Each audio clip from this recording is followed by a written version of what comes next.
icyo ndi kwibaza ni uko umbwiye ko atari wenyine ubyikoresha. Izi mbaraga urazikura he? Ni Kristo uduha imbaraga. Ntabwo uba ubyumva se ko umeze nk'ushyira ubuzima busanzwe mu kaga? Hanyuma nkurikije ukuntu biriya ivuga cyangwa se abatubanjirije bemeye kuzira Kristo, yaba nka Stefano yatewe amabuye, kandi yatubwiye ati ngo abashaka gukurikira uyu mwami baziyanga bazabica. Gusa ati njyewe nabonye mu nzozi Imana imbwira ati ngira abakomeye n'aboroheje bihane bitabaye biri inkota y'Imana ngo itunyuzemo. Bibwirwa inshuro ebyiri mu nzozi, ndavuga ati ni ukurota. Ndasa ku ntego nkavuga ijambo rimwe, ntabwo njya ndondogora natinda.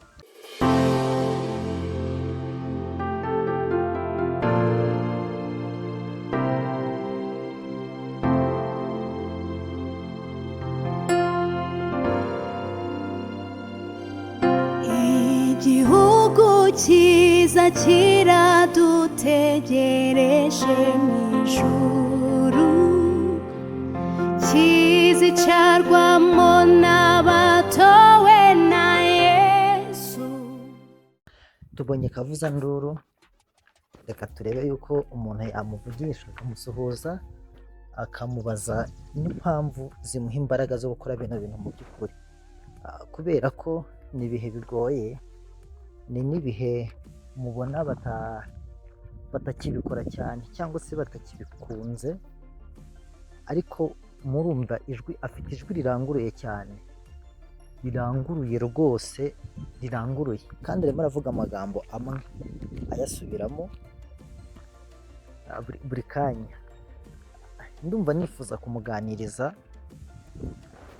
nuko niba arihuta ntareba ku ruhande, ntashaka kugira undi muntu avugisha, ariko ndifuza kumuganiriza nkumva imbaraga zimuha bino bintu avuga ziyaturuka hehe. Abantu nk'aba ngaba, abantu benshi baba batekereza yuko ari abantu bafite ibibazo byo mu mutwe, kubera ko ntibyumvikana ko umuntu agenda avuga abwira abantu ntahagarare, batamwitayeho, atabavugisha, atagira gute. Ariko kandi bibutse ko bakristo turi mu bihe bigoye, turi mu bihe bikomeye. Umuntu wese akwiye gutekereza ikintu, umuntu wese akwiriye gutekereza ko numvise, ese narumviye? Bibiliya iravuga ngo byose byarumviswe, igisigaye ni ukumva impanda. Wumvise ibingana iki? Ese iyo wumvise Imana ivuga ko ije guhemba no guhana, ugutekereza yuko tuzabikora? Cyangwa nyine uvuga uti niko byahoze, niko na kera byari biri, navutse babivuga, nakuze numva babivuga, nakijijwe numva babivuga, n'uyu munsi baracyabivuga, ijambo ry'Imana riravugwa, nyine barabivuga igihe cyose. Ariko nanone ni n'igihe ukwiye gutekereza, ukwiye kwicara ukavuga ngo niba mpora numva ijwi rirangurura mu matwi yanjye, niba mpora numva imbuzi ziva kuri Bewura, nimba mpora numva ijambo ry'Imana mu buryo butandukanye rinsaba kwiyarura, rinsaba guhunga umujinya w'Imana uzatera, rinsaba guhunga nkava mu byaha, rinsaba kujya mu gakiza neza, ni iki nkwiriye gukora? Nkwiye kubaho ubuhe buzima? Nkwiye guhindukira bingana gute? Ese koko Imana ibi ntivuga by'ukuntu izahana abantu banze kuyumvira? Iyo ubyumvise uba wumva ari ibintu bisanzwe. Neza utekereza yuko yatanze Yesu abantu barupfa, kumvira nibyo byabananiye. Iyo yatanze Yesu kugira ngo adupfire tw'abanyabyaha, utekereza ko ibyo bintu ari ibintu biri aho ngaho gusa?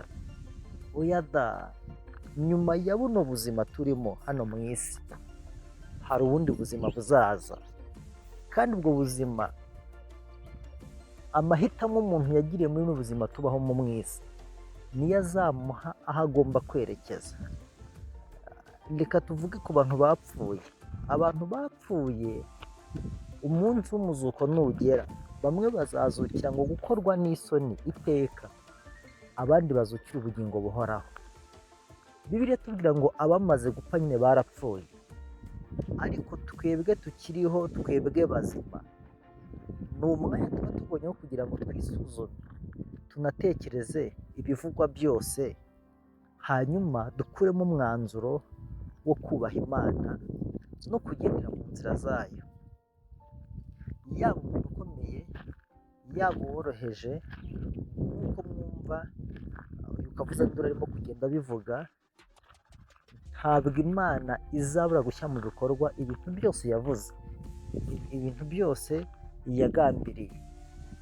Muciyeho bwa mbere ndi kuri moto ko nari ngiye mu kazi nyine nk'uko bisanzwe, ngiye kureba umutumirwa, muciyeho ariko mbona arimo arangurura cyane anihuta, ndamuvugisha mbona ntabwo ashatse kundeba, ariko kubera ko ari kwerekeza ahantu ndimo kujya nanjye ndimo njya, reka nigire imbere kuko ndabibona ko agasantere ngiyemo ngiye kukageraho, byanga bikunda nahagera ndamuhagarika musuhuze, noneho tuganireho uko ari bubyemere, kubera ko bano bantu nkurikije ibintu ari kugenda avuga n'ukuntu ari kwihuta, nk'ubu ngubu anyuze ku biro bimwe hano haruguru arimo arihuta nyine nk'umuntu udashaka kugira umuntu umuhagarika. Mu isi ntabwo ari iwacu, dukwiye guhaca tugenda, dukwiye kuhaba ariko tuzi ko atari iwacu.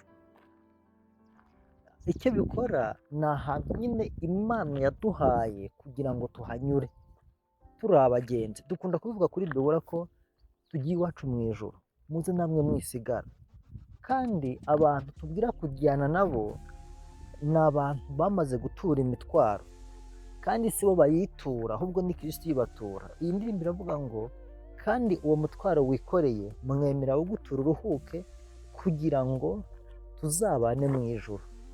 Yesu atura abantu imitwaro y'ibyaha bikoreye, kandi kugira ngo iyo mitwaro ayibature bisaba ko umuntu agera ku musaraba.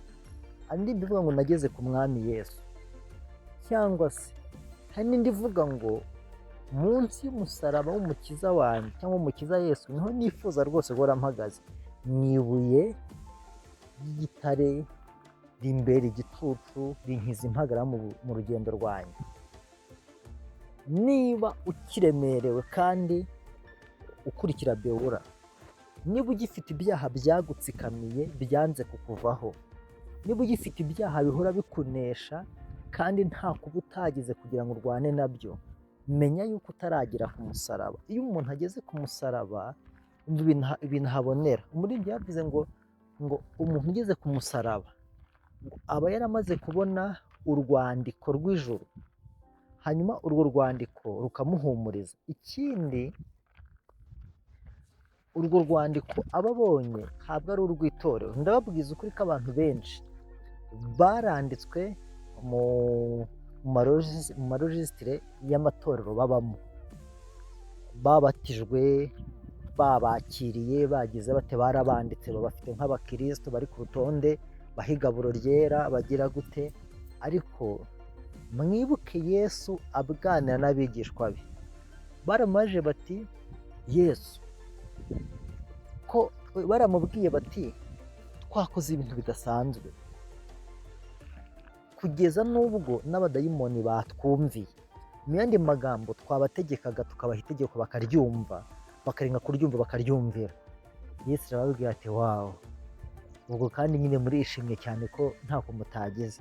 Aravuga ati ntimwishimire ko abadayimoni babumvira, ahubwo igikwiye kubatera umunezero ku mutima kikabanezeza. Mukwiye kwishimira ko amazina yanyu yanditswe mu ijuru. Murabyumva ko abantu bashobora gukora ibitangaza byinshi n'abadayimoni bakabumvira, ariko hakaburamo ikintu cy'ingenzi Yesu ababwiye cy'uko amazina yabo atanditswe mu ijuru. Ntabwo nshaka kubatindira kubera ko nanone nyine ndashaka ko mwumva uno muntu ibintu arimo kuvuga, tukumva n'uburyo abisobanura byavuye hehe. Ariko nanone ndagira ngo nkwibutse ko ibyanditswe byera byose byahumetswe n'Imana, kandi mu byanditswe byera harimo ngo dore ndaza vuba nzanye ingororano kugira ngo ngorere umuntu wese ibikwiriye ibyo yakoze, ndi Alufa na Omega. Imana ubwayo irabyivugira ngo iraza vuba. Ese ko igiye kuza irasanga uhagaze hehe? reka iyo igiye kuza kukugororera uragororerwa ibihwanye n'ibihe wakoze, ni ibihe ukora, ubikora ku yihe mpamvu? Reka mbanze nkubaze na kano kantu, mbese mu mutima wawe ufite Yesu ahantu aba? Mbese mu mutima wawe ufite Yesu ahantu yahengeye ku musaya? Ijambo ry'Imana rivuga ngo yaje gushaka aza no gukiza uwari wazimiye, uwo ni wowe. Ko wari urimo ururongotana kure, Yesu aza kugushaka no kugukiza, mwemerera gukiza. Hanyuma uyu munsi nuwumva ijwi ry'Imana ntiwinangire umutima. Njyewe birantangaje cyane kubona umuntu urimo kugenda gutya, mfite amatsiko yo kumenya yakoze urugendo rungana iki, yavuye hehe ageze hano, yabyutse igihe atahaye, ku buryo agenda avuga ashize amanga kuri runo rugero. Imbaraga zimuha gukora ibi bintu ni izihe? Reka ngerageze ndebe yuko twavugana, namwe mukurikire.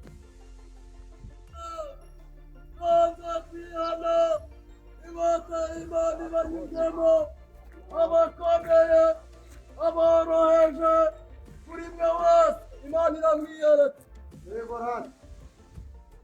Imana iratwiyeretse. Haleluya. Amen. Wamuze abasekere.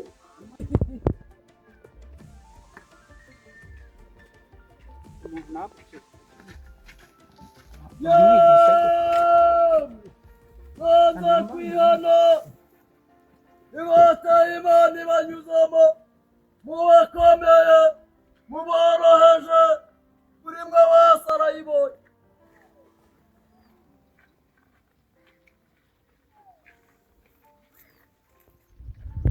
Ikinyarwanda turi kuvuga cyumvikana. Tuza se ngo babwire neza. aza kwigisha ariko Naza kwihana, inkota y'Imana ibanyuzamo, mu bakomeye, mu boroheje, buri mwe wese naza kwihana, inkota y'Imana ibanyuzamo, abakomeye, aboroheje, buri mwe wese Imana iramwiyeretse. Yego rata. Imana iratwiyeretse. Haleluya. Amen. Wamuze abasekere. Ubwo icyo ndi kwibaza ni uko umbwiye ko atari wowe nyine ubyikoresha. Izi mbaraga urazikura he? Kuko unyuze ku kagari, nubwo ntazi ko kitwa kariya ni akagari, kandi nyine bafata abantu bagenda bavuga ubutumwa. Kandi impamvu bafata abantu bavuga ubutumwa ni uko nyine Satani ntashaka yuko ubutumwa buvugwa. Niyo mpamvu akoresha abanyabubasha n'abandi banyabushobozi kugira ngo abuze abantu kuvuga ubutumwa. Hanyuma Yesu yigeze kuganira n'abantu bari bamukikije, bamubaza ngo ni izihe mbaraga ziguha ububasha bwo gukora ibyo? Ahita ababaza ikibazo, arababaza ati nanjye mureke mbabaze, umubatizo wa Yohana wavuye ku bantu cyangwa wavuye ku Mana? Bahita bajya hanze baraganira, ngo baravuga ngo nituramuka tuvuze ko wavuye ku Mana, bahita avuga ati rero nanjye aho navuye murahumva. Nituza tukabihakana kandi tuzi ukuri, abantu badutera amabuye kuko barabizi ko tubizi. Hanyuma njye nanakwibwiye nkuvuga ko nitwa Muhira Ntwari, ntabwo wowe ugeze unanyibwa yuko nitwa Mugishakamana Jean Baptiste, naturutse Kagitarama. uruwina ahangaha Ndi wa hakurya hari nyine Kagitarama ni hari, ukagira imbaraga zo kuvugira ubutumwa nk'ubu ngubu ahantu bakuzi hose, ni mu rugo hose, mera mu rugo zamuka. Ubu ndi umusazi njyewe buriya. n'ubundi ariko abarokore n'abantu bavuga ubutumwa uramutse ubapimye wabasangamo ibimenyetso by'ubusazi, kubera ko abantu buzuye umwuka wera bagaragaza bimwe mu bimenyetso nk'iby'abantu bataye umutwe, kuko impamvu uba urimo gukorera mu isi abandi bantu badasanzwe babamo. Hanyuma se nyine imbaraga zigusunika gukora bino bintu zikura? Ni Kristo duha imbaraga, ntabwo twabyishoboza. Ni Kristo duha imbaraga. Ntabwo uba ubyumva se ko umeze nk'ushyira ubuzima busanzwe mu kaga? Hanyuma nkurikije ukuntu ivuga cyangwa se abatubanjirije bemeye kuzira Kristo, yaba nka Stefano yatewe amabuye, kandi yatubwiye ati ngo abashaka gukurikira uyu mwami baziyanga bazabica. Matayo 24:9 n'umurongo w'10 ngo bazabagambanira ndetse bazabica muzangwa n'amahanga yose. Rero muri iki gihe uri kuvugisha ukuri nta gihe kinini afite kuba muri iyi si. Hanyuma ikintu dusaba ino Mana idushoboze tambutse ubutumwa. Turashaka gutera ikenye mu cyaba Petero bapfuye bazira Kristo. Ubusanzwe kwizera umukristo ugira kwizera ariko atapfira ntabwo bayizeye Imana. Ko kwizera Imana no kuyizera kugeza igihe uzi ko no mupfu yagukuramo. Nyine ko numva ufite ijwi riranguruye. Imana ikubwira ngo genda uvuga gutya. Yabikubwiye hanyuma mu buhe buryo? Ngewe nabibonye mu nzozi ngira ngo nukurota inshuro ebyiri mbibwira n'amabuja nakoraga i Kigali. Bibwira amabuja arambwira ati n'abadayimoni ngomba gusenga. Senze Imana inyoherezaho umugabo wari ukuze arambwira ati ngo genda uvuge ubutumwa wahawe uzafungwa azavamo bazakwita umusazi. Bamwe na bamwe bazumva ni Imana igutumye nuko arabo ashaka kurokoka akarengane kagiye gutera hano imbere. Hanyuma akarengane niwambaza ngo nakaye kuko imvugo y'Imana irajimije. Gusa ngewe nabonye mu nzozi Imana ingiye ati ngira abakomeye naboroheje bihane bitabaye biri kinkota y'Imana ngitunyuzemo. Bibwirwa inshuro ebyiri mu nzozi ndavuga ati nukurota kimwe nuko amabuja yari yabimbye aho nakoraga ngo n'abadayimoni. Senze Imana imwoherezaho uwo muntu ko guhaguruka ndabutambutse. Nkurikije ukuntu turi kuganira genda byumva kuri muzima. Kuko umuntu ufite ibibazo by'ubusazi iyo muganira itawumva kavuga ibintu bitari ku murongo. Icyo ni kimwe kandi ikindi nkurikije uko biri ivuga abanyamwuka ntaho bataniye nuko nawe uri kuvuga. Kubera iki uri kuvuga ijambo rimwe nuko ari ryo nahawe. Ntago navuga ibyo natahawe. Ndasa ku ntego nkavuga ijambo rimwe ntago njya ndondogora natinda. Mwanze kwihana inkota y'Imana ibanyuzemo. Abakomeye n'aboroheje. Ibyo bintu se ntabwo ujya uhagarara nk'ahantu nyine nka gutya hari santere y'abantu ngo ubateranye ugire ibindi basobanura. Oya bitewe n'ukuntu bimeze datubangura uriruka.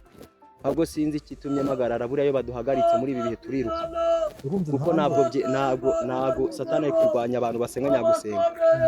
Ariko yabaga atabarwanya amakuru dufite nuko abantu basenga nyagusenga bagiye kuba fatira imyanzuro bazabica ko bitubwira ndetse bazabagambanira bazangwa n'amahanga yose kuko bari gukora nk'ibyo abisi batari gukora. Ubusanzwe icyo bita akarengane abantu bategereje ko hari inkota zizajya zijombagura abantu ku karubanda abantu bagaharanira. Ariko niyo munsi akarengane k'itoro karahari. Reba ahantu hose uzamutse ko njye nzamutse kiriya nzamutse kuri kaburimbo nzamutse ahandi hose hari urusengero rumwe rufunguye. Ubwo gukomeza gupfa sinzi uko hareshya. Uribaza b'abakristo bajyaga bakizwa ko bagiye mu rusengero gusa. Uyu munsi ntaho bafite basengera. Hanyuma nibura nuko nguko mugenda muvuga ubundi na Bibiliya niko ibita ibitabo akavuza ngo kuko nyine bavuga baranguruye bavugira hanze kandi banavuga cyane. Ndanagushimiye ko numvise ufite ijwi rirerire. Ariko akarengane n'ubundi kuba abakristo baragafite mu munsi ariko nanone katagaragara cyane kuko ntibari gukubitwa. Ariko ejo bundi numvise ubutumwa Imana yari ihaye umuntu bavuga ngo noneho abakristo bagiye gukubitwa bagiye nyine barenganaga mu buryo butagaragara. Bagiye kubishyira mu buryo bweruye. Noneho bagiye kujya banakubitwa. Ntabwo bari bagufata ngo bagufunge. Ndi i Kigali baramfashe bagiye kumfunga. Umugore umwe araza arandengana aravuga ati niba mugiye kumufunga muze mufunge n'undi mukecuru uhora hano mu masaha ya buri gucya mwamureka. N'abandi baravuga ati mumwihorere. Uvuga ngo wabibwirije Kigali none waje no mu ntara. Na Kamonyi hose nageze ahantu hose iyo mbonye umwanya njyayo. Iyo urimo kugenda se ugenda mu byaro no mu mijyi nahe hose kubera icyo wavuye i Kigali ukahita izina ahangaha i Kigali Imana yari kubwiye ko abo wabwiraga ngo bamaze kumva. I Kigali abantu buriya usibye ko ari Imana iri kugenda ikoresha benshi Imana babaye bacecetse kubera ko ibyahanuwe biri Imana yashaka ko bibanza bigasohora kuko benshi bari kuvuga ngo abahanuzi ni abanyamitwe cyangwa se ngo nibyo bigira kubyo bamamara. Hanyuma Imana irashaka iri kuvuga ubutumwa bwa navuga ko ari nk'imanda yanyuma iri gutambuka kugira ngo ibyahanuwe biri bugufi gusohora. Ndetse hari n'ibyo tugiye kubona muri uyu mwaka twinjiyemo benshi bazavuga ati ko Imana yari yarabivuze. Uyu mwaka wa 2026 na gatandatu benshi bagiye kuvuga ati ko iyi ni Imana. wambwiyeho bikeya niba nta kibazo. Oya ni ibisanzwe nyine. Mm. Ni ibisanzwe Imana ije guhemba buri umwe wese. Abantu se bakwakira gute gutyo? Urumva ngewe Yego. ubwa mbere naguhagaritse ariko mbona ntunyitayeho, ndavuga nti okay nta kibazo, ndongera nigira imbere ndavuga nti akamuhagarare, nongera ndavuga nti wahita tukavuganaho gatoya. Impamvu nari mbigusabye ni uko urumva mbanje no kukwibwira ko ngewe ndi umubewura, kandi ibyo natwe dukora ivugabutumwa ribwira abakristo gusa, ariko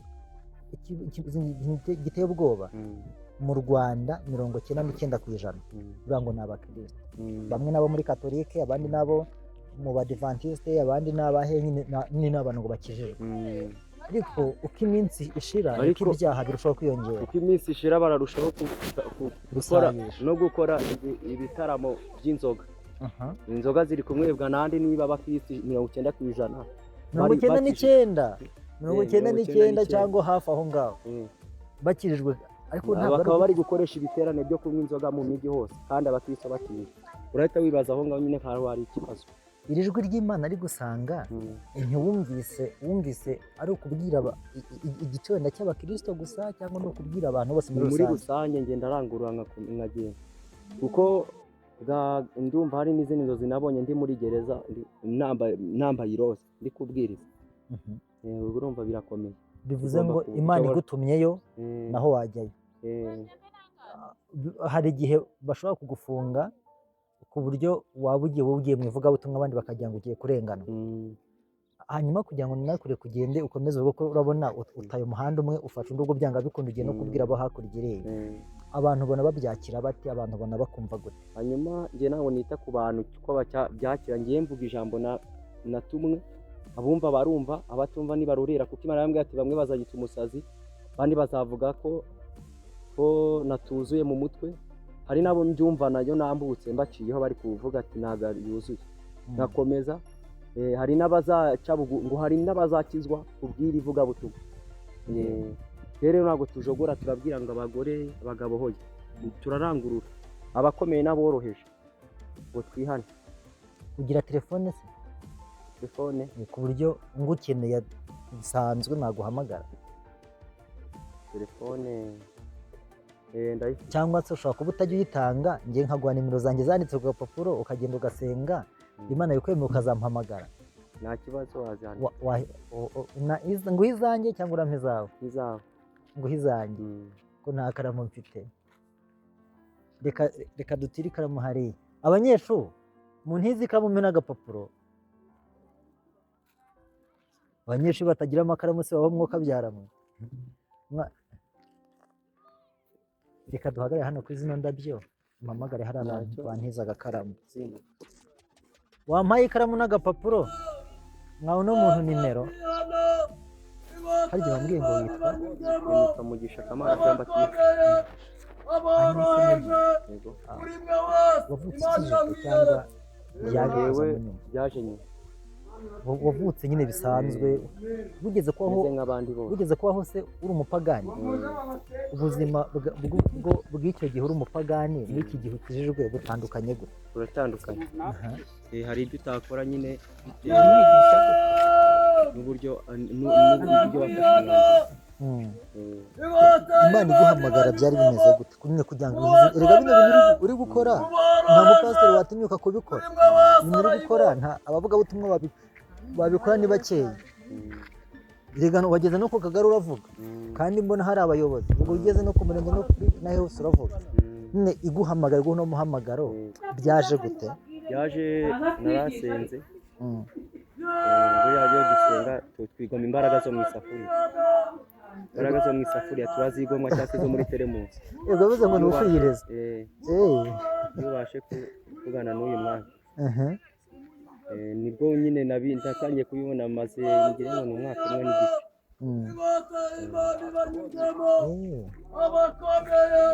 Basi nk'ubuhamya gato bw'ukuntu wakijijwe wenda kuko nyine.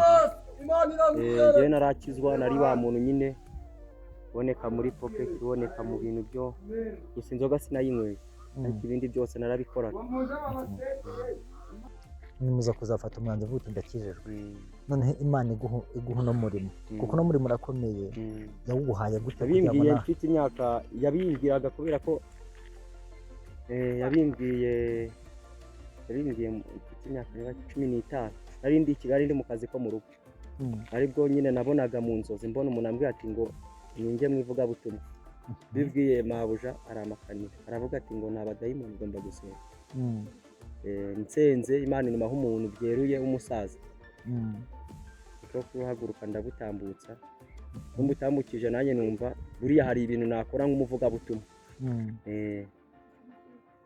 iyo ubutambukije se nibura nyine wumva uruhutse ni nk'umuntu waba ushaka nk'ubwiherero yabubuze ababangamiwe ariko iyo abonye ubwiherero araruhuka uba wumva bigurumana muri wowe yego noneho iyo ubuvuze nibura wumva uruhutse ubu se kuba tuganiriye wenda nanjye tuganiraho gatoya wenda muri ino minota sinzi niba dukoresheje ingana gute reka nze ndebe wenda igihe tuganiriye ariko uko biri kose iminota imaze kurenga nk'icumi nibura kugira ngo wemere ko tuganira na nyuma y'uko tuganiriye nibura urumva nabwo hari akajemo k'ubutumwa ubuvuze hari akajemo kuko hari n'abanyegera mu bwenge usibye ko natari no kubivuga ariko tukihana nkasenga tugatandukana bakajya gufata umwanzuro hari umuririmbyi waririmbye ntabwo wakora no vugabutumwa utabona ibimenyetso cyangwa se utabona ikimenyetso kikwereka kuri ko Imana ikwishimiye turabibona gusa Imana yatubujije gufata amafaranga yo mu ivugabutumwa njye yarabimbujije abandi simbizi ni nayo mpamvu ntakubwiye ngo nimero yawe yimpe nakubwira nti reka njye nguhe iyanjye noneho ugenda usenge uzampamagare ko n'ubundi ntabwo nari nyikwatse ngo nyabwo nagira ngo niba ko dushobora kuzavugana n'ikindi gihe bitewe n'uko njye nkora kuko nakubwiye ko twebwe turi igitangazamakuru kandi kirebana cyane cyane n'abakristo baruhiye mu matorero uko nguko uri kuvuga noneho uri kuvuga gakeya noneho uvuga biriya jwi wari wavugaga uranguruye nyine bita bitandukana gute njyewe nyine iyo ndi mu ivugabutumwa ndarangurura kuko mfite umunwa kuvuga cyane ni ibintu nibonyeho cyangwa se niyiziho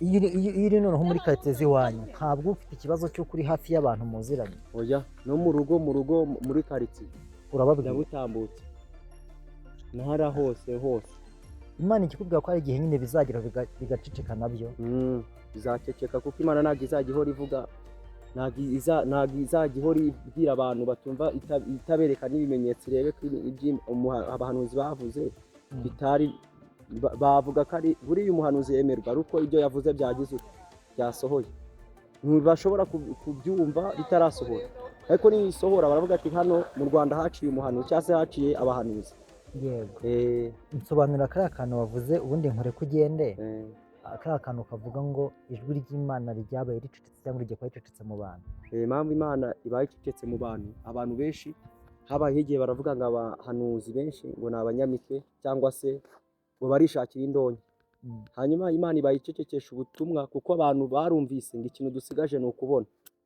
benshi twarumvise utarumvise mu ndirimbo yarasomye utarasomye yahuye n'umubwirizabutumwa yewe n'Imana yagiye ikoresha ngo n'abana batoya hari n'abavukaga babwiriza ibyo byose twagiye tubibona niyo mpamvu Imana ivuze ngo ibaye icecetse kugira ngo ibyo yavuze bibanze bisohore abantu batazagira ngo irabeshya cyangwa se iri gutera abantu ubwoba iyo umuntu avuga ubutumwa kenshi na kenshi arangurura abantu bavuga yuko ari iterabwoba ngo azanye mu bantu ariko si iterabwoba ahubwo ni umubura Imana iba iri kuducishamo uba ureba nyiri kubuvuga n'aba ari kubwira